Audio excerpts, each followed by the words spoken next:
Good evening. Thanks for joining us. People in BC woke up to a jump in gas prices thanks to a hike in the carbon tax. As you can see with this protest along Highway 1, political momentum has been building for critics of the carbon tax. The tax has been around for years in BC, but protesters say at a time when so many are struggling, they can't afford it. CTV's Shannon Patterson reports.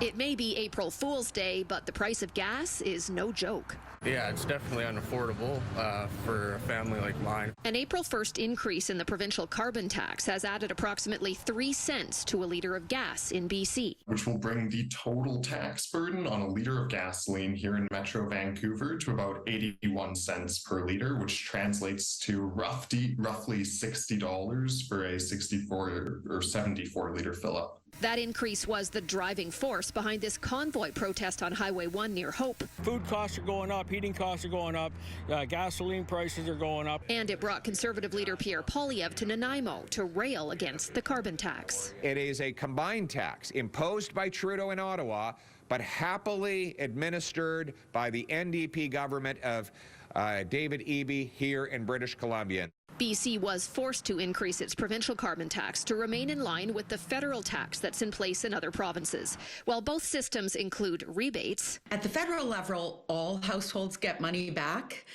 In British Columbia, it's a more progressive system where only middle and low income households get money back. So if you've got, mom and dad and 2 kids, by the time mom and dad are each making $50,000, which is not a lot of money here in BC, they wouldn't see a dime of rebate back. The federal and provincial governments argue taxing carbon is reducing emissions, and many analysts agree. Nobody should be looking for big reductions in a short period of time.